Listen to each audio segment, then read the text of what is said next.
President Biden facing low, plummeting polling numbers on his handling of the U.S. economy. 63% of voters rating the condition of the economy as very and fairly bad. Meanwhile, 66% say higher prices have been difficult or a hardship. Joining me right now, pollster and former senior counselor to President Trump, Kellyanne Conway. Kellyanne, it's great to see you. Thanks so much for being here. Look, you've been looking at polls your entire career. What do you make of these? Never seen anything like it.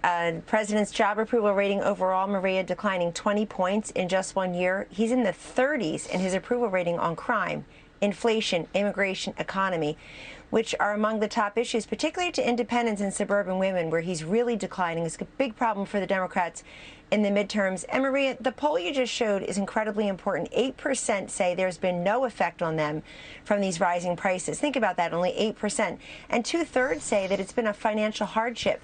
There are two things everybody's polls say. Number one, people are suffering economically under the yoke of inflation. And number two, they blame Biden and the Democrats for this. There is a nexus. So I think Biden is doubly vexed here. Number one, people think that he's not listening, and number two, that he doesn't have a plan. He's failing on both heart and head, that he doesn't care, and that there's no plan to get us out of this.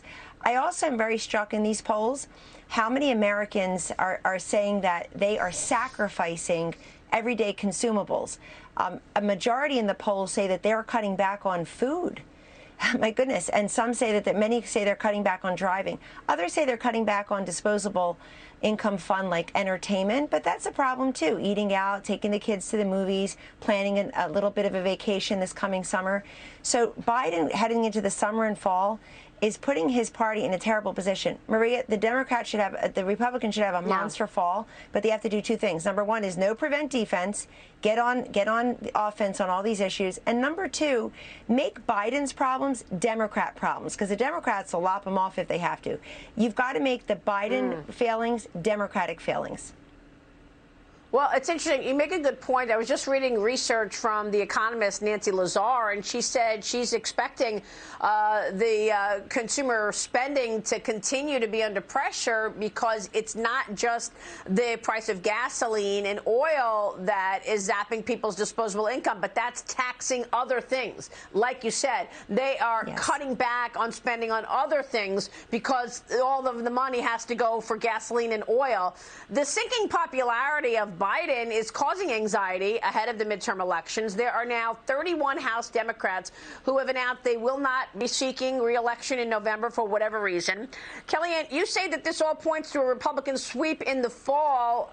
Kevin McCarthy is expecting to take the majority because he says that they only need 5 seats. What about the Senate? Well, the Senate right now is 50-50, and everybody out there who correctly says, Maria, gee, Kamala Harris doesn't do much as vice president. Let me remind you, she's the tie-breaking vote in the Senate. She's the president of the Senate. So she is on track to maybe have a record-breaking number of tie-breaking votes in the Senate. That alone should motivate people to come out. But so these Senate races, state by state, are almost like mini presidential races. They're always well-funded. The candidates are well-known. I feel very bullish for the Republicans there as well. And and in the House, of course, if you need 5 seats, if you look at the trends from 2010, when Barack Obama said they took a shellacking, lost 63 seats. Bill Clinton in 1992, his first midterm election, they lost 52 seats. And he said, hey, I'm still over here, I'm relevant. They both went on to be reelected as president. But their parties took such a beating in the midterms that the whole mandate changed, and they changed in sort of their tone and their content overall. So I think a 5-seat, by the way, Maria, the 31 retirements, if the Republicans pick up 32 seats, they haven't had that kind of majority in about 100 years. So it would be truly remarkable. They're on track, but listen, it also matters who's going to be there. Because we need to get busy on these policies. I think it'll be a great year. There are so many people running, so many women, veterans, minority candidates as Republicans running this time, just like we saw in 2020. Not a single Republican lost under minority leader Kevin McCarthy's leadership. Not a single Republican lost, not a single incumbent lost, number one. Number two, the 15 blue to red seats were all taken by women, veterans, or minorities. That tells you about the future of the Republican Party. Yeah, well, there are also these promises that they're going to investigate what they need to investigate on the other side. We've got more questions this morning about President Biden's role in Hunter Biden's overseas business dealings. Look at these new text messages. Well, we saw these text messages already, but they came up again this weekend where, you know, Hunter Biden is complaining to his daughter that he pays the family expenses. Here's Ohio Congressman Jim Jordan on the topic yesterday with me on Fox News. Watch this. It sure looks like Joe Biden was involved. This was a family operation, including his uncle, as I said before. Second, remember what Joe Biden said in the debates 18 months ago. He said he didn't do anything wrong, and Hunter wasn't taking money from business interests with connections to China. There are 4.8 million reasons why that statement Joe Biden made was not accurate, because we know he took $4.8 million from CEFC, the Chinese energy company. So, yeah, this ties in the entire family.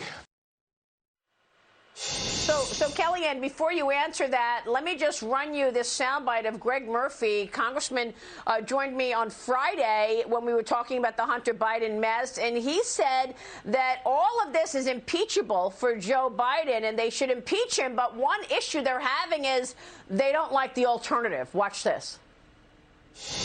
I think there's going to be plenty afoot. There's plenty. If you look at Afghanistan, you look at the border crisis, you look at so many of these different things. The sad thing is, Maria, look at who's number two. Look at who's number two. I think number two is worse than number one. So this is the predicament that we're in. But these offenses that this president has done against the heart and soul of this country, against law and order, I think stands our grounds for impeachable offenses. Kellyanne, your reaction? Yeah, it's clearly true that Kamala Harris and her complete inability to do the job and not embarrass us on the world stage, it is some kind of job protection for Joe Biden. But my goodness, I think people just look at this as the Biden-Harris administration. It's the Democrat policies that are bad. And look, to this point that Jim Jordan and Congressman Murphy are making, it's important, folks, because Joe Biden lied in those debates. When he told you that Hunter didn't take any money, it was Joe Biden as vice president, Maria, who threatened to withhold $1 billion of loan guarantees unless they removed a prosecutor in Ukraine. Who was investigating his son's, the company that he was on. Also, Hunter got $86,000 a month from a company in a country he barely visited, a language he didn't speak. I know Joe Biden, Joe Biden has no energy, but Hunter had no energy experience to have these jobs. And here's the problem for the Biden family. Biden's DOJ right now is investigating all these issues. So this whole but Trump, you can't even say it. It's the Biden DOJ that's now forced to investigate the contents of the laptop, the family business dealings. And I think the Biden family, for the first time, has lost control of the public-facing narrative and certainly the legal consequences. So let's investigate this. Let's let the chips fall where they may. But let's not say it's not relevant that what Hunter Biden was doing particularly when his father was vice president and thereafter, is not relevant. It's all relevant, and people have a right to know. Right. Listen, all those people saying facts first, transparency, accountability. Let's do it. 2.5 years of Russia collusion. To come up with absolutely nothing. I can wait for the Hunter laptop investigation to conclude. Yeah, Kellyanne, we're going to be watching it all and seeing how this plays out. We'll talk with you along the way. Thanks so much for being here this morning. Kellyanne Conway joining us. Thanks, Kellyanne.